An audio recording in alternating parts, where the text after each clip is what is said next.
Hello नमस्कार दोस्तों, आप सभी का स्वागत है आपके अपने यूट्यूब चैनल सुशील ऑनलाइन कोचिंग में।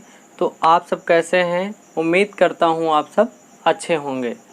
तो आज हम उपस्थित हुए हैं कुछ नए प्रश्नों के साथ। तो इन प्रश्नों को सॉल्व करना है।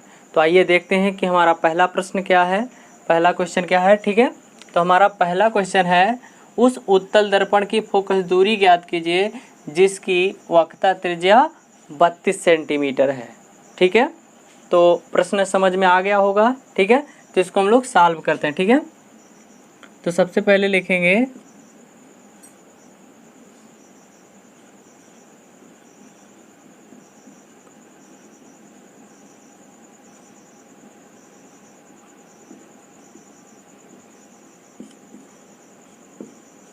अकॉर्डिंग टू क्वेश्चन, यानी प्रश्न के अनुसार। प्रश्न में क्या दिया गया है? ठीक है, तो सबसे पहले दिया गया है हमको वक्रता त्रिज्या। क्या दिया गया है इसमें? वक्रता त्रिज्या हमको दिया गया, यानी कैपिटल आर हमको दिया गया है। कितना? यानी 32 सेंटीमीटर। और हमसे पूछा जा रहा है फोकस दूरी। क्या? फोकस दूरी, यानी स्मॉल लिया पूछा जा रहा है कि फोकस दूरी ज्ञात कीजिए। ठीक है, और यहाँ पे जो दर्पण है वो कौन सा दर्पण है? उत्तल दर्पण है। ठीक है, तो हम लोग सॉल्व करते हैं।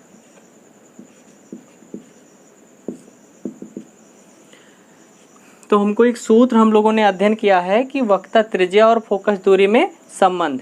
ठीक है, तो वो सूत्र हम लोगों का था F बराबर R/2।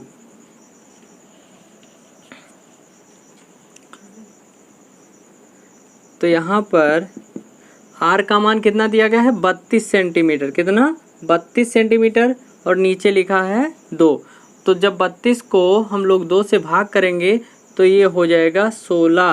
क्या हो जाएगा? 16। ठीक है, तो यानी यहाँ पर फोकस दूरी जो आ जाएगी वो आ जाएगी 16 सेंटीमीटर। ठीक है, तो यही हो गया हमारा आंसर। ठीक है, ये क्वेश्चन आपको समझ में आ गया होगा। ठीक है, अब हम लोग देखते हैं अगला क्वेश्चन।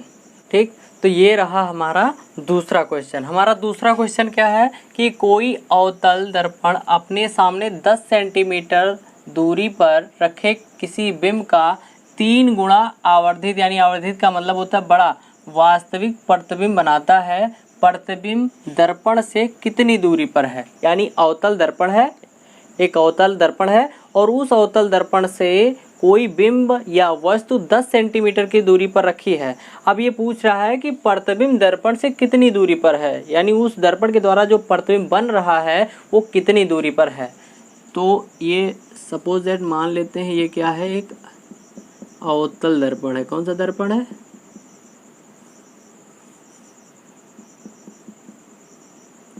ठीक, और इसके सामने कोई बिंब जो है रखी है, यानी वस्तु रखी है और ये इतनी दूरी जो है कितनी है? 10 सेंटीमीटर है। ठीक है, यानी ये इतनी दूरी कितनी है? 10 सेंटीमीटर है।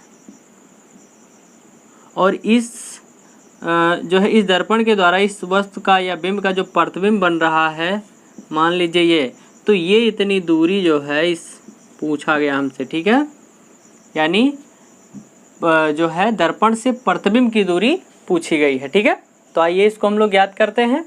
तो यानी हमको यहाँ पे दिया क्या गया है, तो हम यहाँ पे सबसे पहले लिखेंगे according to question. According to question. ठीक है, प्रश्न में क्या दिया गया है? यानी अवतल दर्पण, कोई अवतल दर्पण अपने सामने 10 सेंटीमीटर दूरी पर रखे, यानी यहाँ पे जो 10 सेंटीमीटर दूरी पर रखे किसी बिंब का 3 गुना आवर्धित वास्तविक जो है प्रतिबिंब बनाता है। ठीक है, तो यानी यहाँ पे जो 10 सेंटीमीटर है वो क्या है?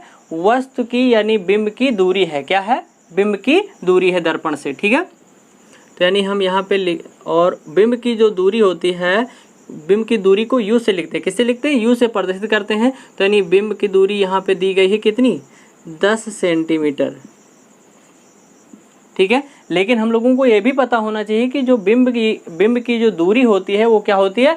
ऋणात्मक होती है, सदैव ऋणात्मक होती है। बिंब की दूरी जो है सदैव ऋणात्मक होती है। ठीक है, और यहाँ पे बिंब का 3 गुणा आवर्धित जो है वास्तविक प्रतिबिंब बनाता है। यानी यहाँ पे जो बिंब का 3 गुणा आवर्धित वास्तविक प्रतिबिंब बनाता है, यानी यहाँ 3 गुणा क्या है, ये क्या है, आवर्धन है। क्या है, आवर्धन है। ठीक है, तो यहाँ पर ये हो जाएगा m बराबर हो जाएगा क्या, 3। लेकिन यहाँ पे जो है अवतल दर्पण है, ठीक है, और यहाँ पे जो प्रतिबिंब बन रहा है वो वास्तविक है, तो वास्तविक प्रतिबिंब के लिए जो आवर्धन होता है वो ऋणात्मक होता है। क्या होता है, ऋणात्मक होता है। ठीक है, और हमसे पूछ रहा है क्या, प्रतिबिंब दर्पण से कितनी दूरी पर। प्रतिबिंब की दूरी को हम लोग प्रदर्शित करते हैं v से, तो v बराबर वाट। ठीक है, तो यानी हम लोगों से v पूछा गया है, यानी प्रतिबिंब की दूरी पूछी गई है। ठीक है, तो आइए इसको हम लोग सॉल्व करते हैं।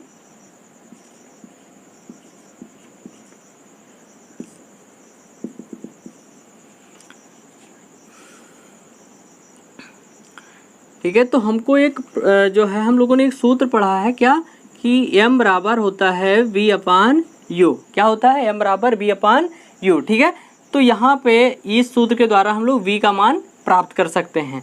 अब यहाँ पे देखिएगा कि यहाँ m बराबर दिया गया है v/u, लेकिन हम लोगों को पहले से पता है कि जो वस्तु की दूरी होती है क्या होती है, सदैव ऋणात्मक होती है। ठीक है, तो यानी यहाँ पे हम लगा सकते हैं m बराबर -v/u। ठीक है, कर सकते हैं कि नहीं लिख सकते, बिल्कुल लिख सकते हैं। ठीक है, अब यहाँ पे हम लोग इस सूत्र में जो है मान रख देंगे, तो m बराबर कितना दिया गया है, -3। ठीक है, और b का मान हम लोगों को पता नहीं है, तो यहाँ पे ऐसे लिख देंगे -v, और u का मान कितना दिया गया है, -10।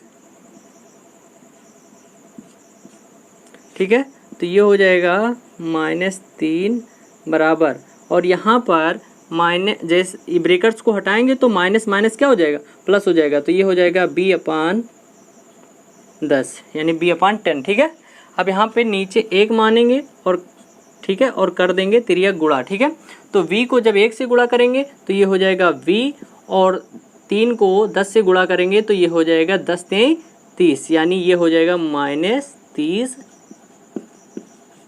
सेंटीमीटर। ठीक है, तो यानी हमको यहाँ पर जो v प्राप्त हुआ वो कितना प्राप्त हुआ, -30 सेंटीमीटर। यानी यहाँ पर लिख सकते हैं हम लोग कि जो है प्रतिबिंब जो है दर्पण से 30 सेंटीमीटर की दूरी पर बनेगा। ठीक है, इसको हम लोग लिख सकते हैं कि प्रतिबिंब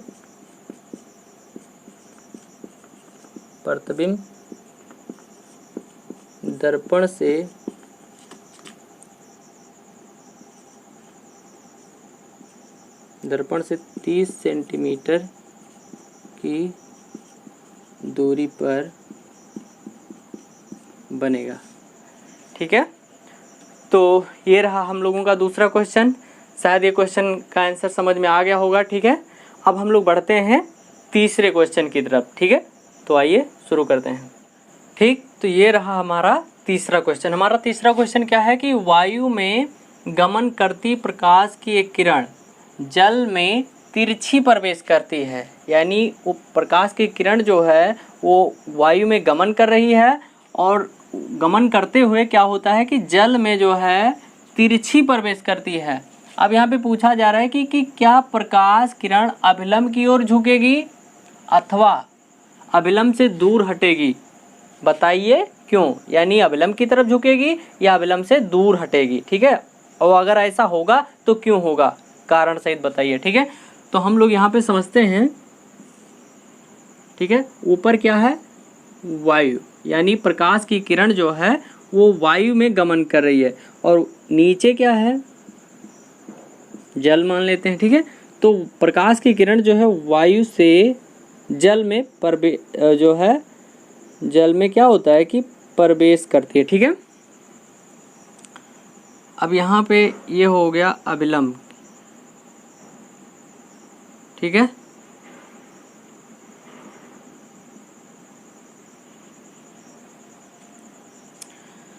अब ये पूछा जा रहा है कि प्रकाश की किरण जो है वायु से जब जल में तिरछी प्रवेश करती है तो क्या होगा। अब प्रकाश की किरण अभिलंब की तरफ झुकेगी या अभिलंब से दूर हटेगी। ठीक है, और अगर ऐसा होगा तो क्यों होगा। ठीक है, तो यहाँ पे जो वायु है वो कैसा माध्यम है, जल की अपेक्षा विरल माध्यम है, और जो जल है वो वायु की अपेक्षा क्या है, सघन माध्यम है।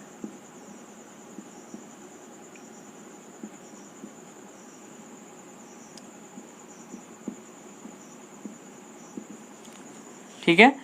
तो हम लोगों ने पढ़ा है कि जब प्रकाश की किरण एक जो है विरल माध्यम से सघन माध्यम में प्रवेश करती है, ठीक है, तो वो क्या होता है कि अभिलंब की तरफ झुकती है। तो यहाँ पे वायु क्या है, विरल माध्यम है, और जल क्या है, सघन माध्यम है। तो यानी प्रकाश की किरण जो है जब वायु से जल में प्रवेश करेगी तो ये अभिलंब की तरफ झुकेगी। किधर झुकेगी, अभिलंब की तरफ झुकेगी।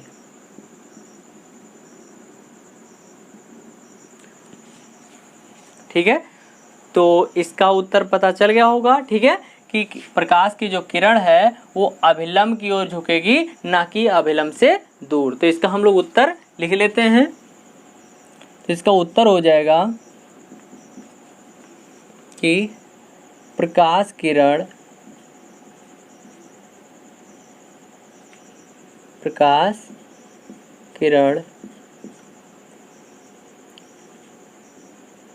वायु में गमन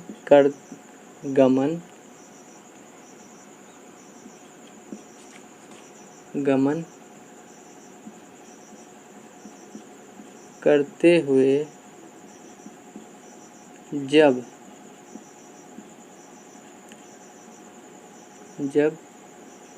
जल में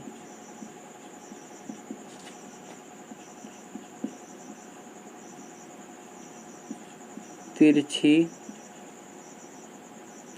प्रवेश करती है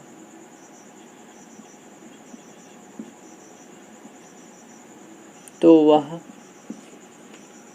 अभिलंब की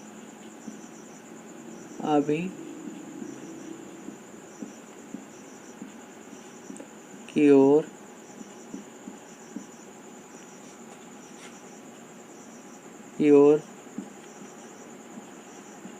झुकेगी, क्योंकि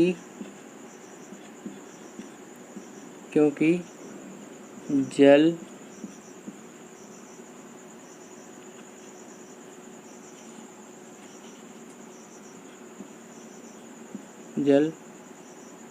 वायु की अपेक्षा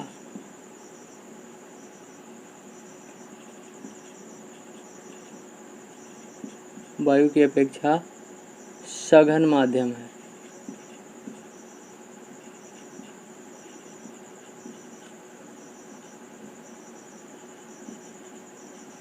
ठीक है, यानी यहाँ पे क्योंकि जल जो है क्या है, वायु की अपेक्षा सघन माध्यम है, और प्रकाश किरण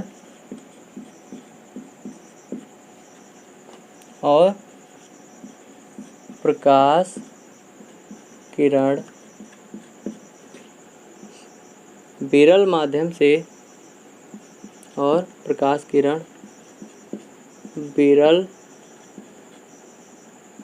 माध्यम से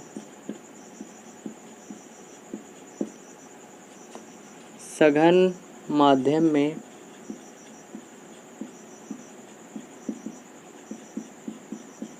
जाते समय अभिलंब की ओर झुकती है।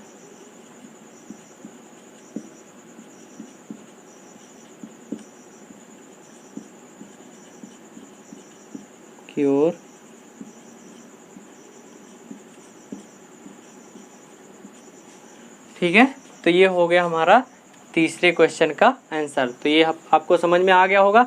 अब हम लोग बढ़ते हैं अगले क्वेश्चन की ओर। ठीक है, ठीक, तो ये रहा हमारा तीसरा क्वेश्चन। हमारा तीसरा क्वेश्चन क्या है कि प्रकाश वायु से 1.50 अपूर्णांक की कांच की प्लेट में प्रवेश करता है। क्या करता है, यानी कांच की प्लेट में प्रवेश करता है। कांच में प्रकाश की चाल कितनी है, निर्वात में प्रकाश की चाल 3 × 10⁸ मीटर प्रति सेकंड है।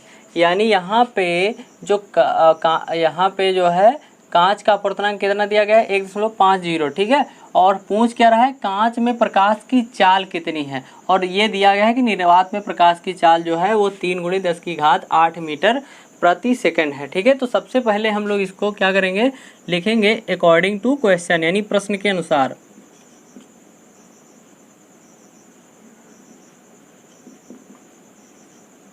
According to question. ठीक है, तो प्रश्न में क्या दिया गया है, यानी ये अपवर्तनांक दिया गया है और ये अपवर्तनांक किसका है, कांच का अपवर्तनांक है, ये कांच का जो है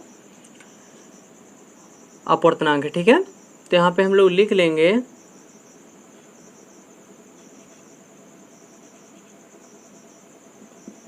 NM। NM का मतलब होता है माध्यम का अपवर्तनांक और माध्यम यहाँ पे क्या है, कांच है। तो यहाँ पे हो जाएगा NM बराबर हो जाएगा 1.50। ठीक है, ये हो गया माध्यम का अपवर्तनांक। उसके बाद दिया क्या गया है, निर्वात में प्रकाश की चाल, और निर्वात में प्रकाश की चाल जो यानी प्रकाश की चाल को हम लोग प्रदर्शित करते हैं निर्वात में C से, और C बराबर दिया गया है क्या, 3 × 10⁸ मीटर प्रति सेकेंड। ठीक है, और हमसे पूछ क्या रहा है, जो है कांच में प्रकाश की चाल, यानी कांच में प्रकाश की चाल यानी कहने का मतलब माध्यम में प्रकाश की चाल, और माध्यम में प्रकाश की चाल को हम लोग V से प्रदर्शित करेंगे। तो V बराबर हो जाएगा क्वेश्चन मार्क, यानी B हमसे पूछा जा रहा है। ठीक है,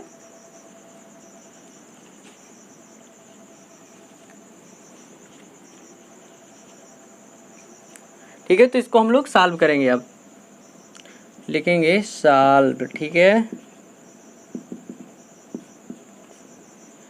तो हम लोग सॉल्व करेंगे, यानी हम लोगों को ज्ञात क्या करना है, V ज्ञात करना है।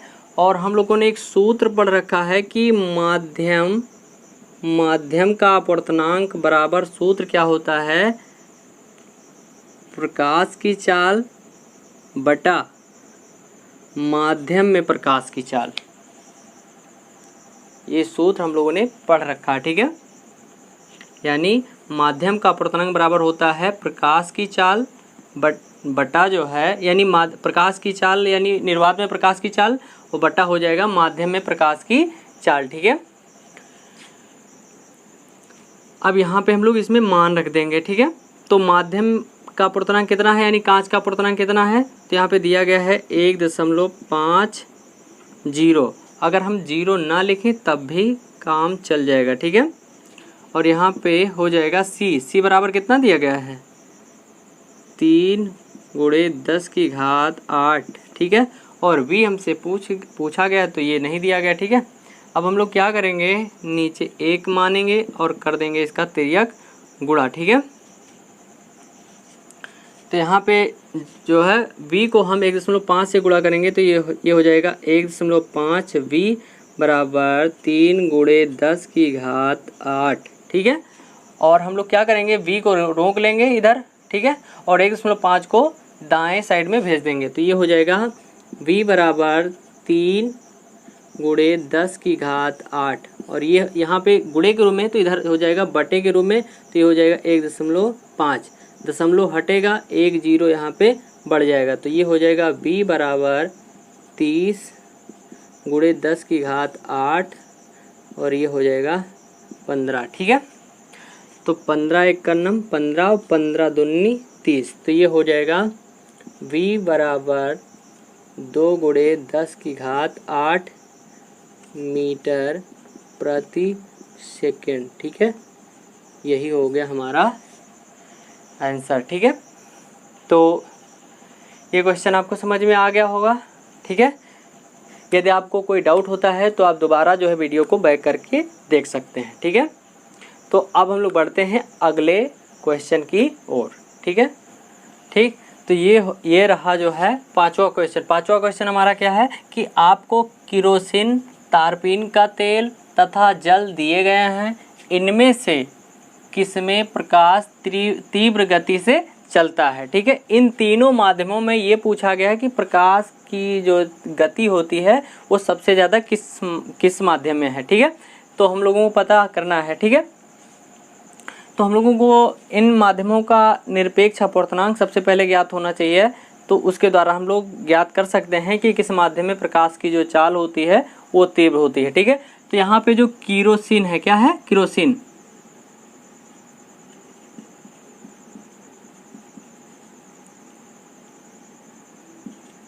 केरोसिन का जो है अपवर्तनांक होता है 1.44। क्या होता है, 1.44। और जल का जो अपवर्तनांक होता है वो होता है 1.33। ठीक है, और तारपीन का जो तेल का अपवर्तनांक होता है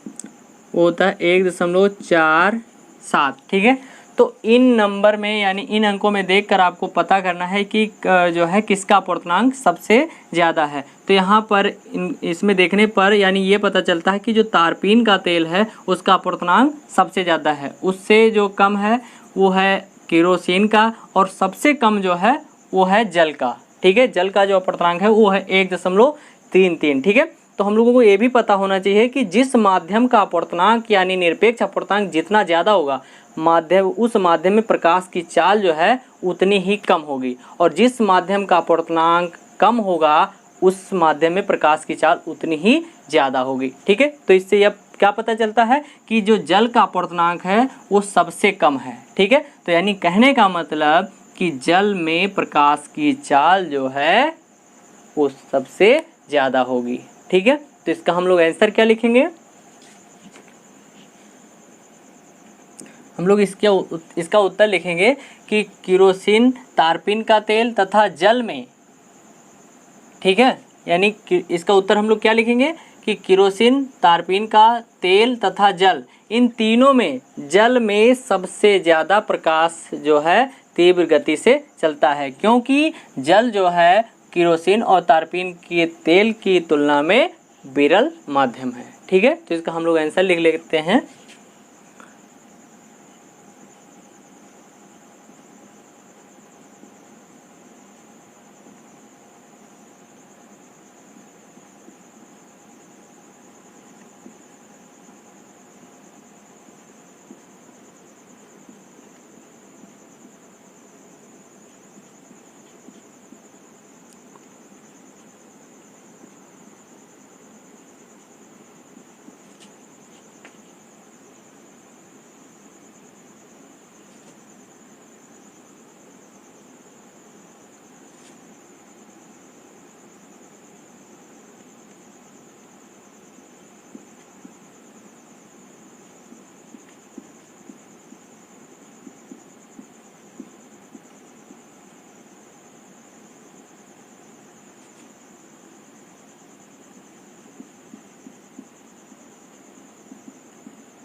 ठीक, तो ये हो गया हमारे पांचवें क्वेश्चन का आंसर कि केरोसिन, तारपीन का तेल तथा जल, इन तीनों माध्यमों में जल में प्रकाश जो है तीव्र गति से चलता है, क्योंकि जल जो है तारपीन का तेल तथा केरोसिन की तुलना में विरल माध्यम है। ठीक है, तो ये हो गया पांचवा क्वेश्चन, और इस पांचवें क्वेश्चन का आंसर आपको समझ में आ गया होगा। ठीक है, तो अब हम बढ़ते हैं अगले क्वेश्चन की तरफ। तो ये रहा हमारा छठा क्वेश्चन। छठा क्वेश्चन हमारा क्या है कि हीरे का अपूर्णांक 2.42 है।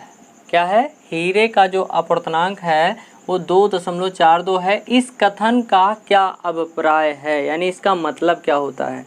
ठीक है, तो यानी इसका आंसर जो होगा वो क्या है कि हीरे का जो अपूर्णांक है वो 2.42 है, यानी जो कि सबसे ज़्यादा यानी अपूर्णांक होता है, यानी हीरे का अपूर्णांक जो होता है हर माध्यम से ज़्यादा होता है। ठीक है, तो इसका मतलब ये होता है कि जो हीरे में जो प्रकाश की जो चाल होती है वो निर्वात में प्रकाश की चाल से 2.42 गुना कम होती है।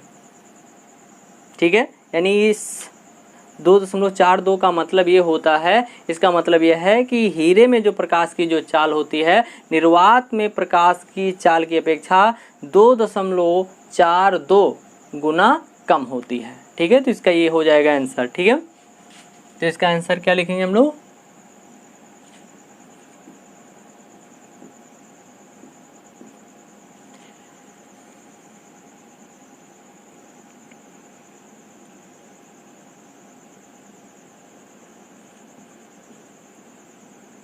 हीरे का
ठीक, तो ये हो गया इस क्वेश्चन का आंसर। यानी यहाँ पर हीरे का अपूर्णांक 2.42 है, तो इस कथन का क्या अभिप्राय है? यानी हीरे का अपूर्णांक 2.42 है।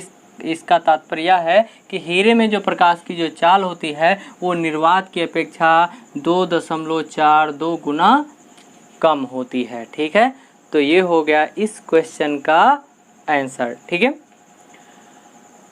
ठीक है, तो इसी क्वेश्चन के साथ आज का ये वीडियो यहीं पे समाप्त होता है। ठीक है, अगर आपको ये वीडियो पसंद आया है तो इस वीडियो को लाइक कीजिए, शेयर कीजिए, और अगर अभी तक चैनल को सब्सक्राइब नहीं किया है तो चैनल को सब्सक्राइब कीजिए।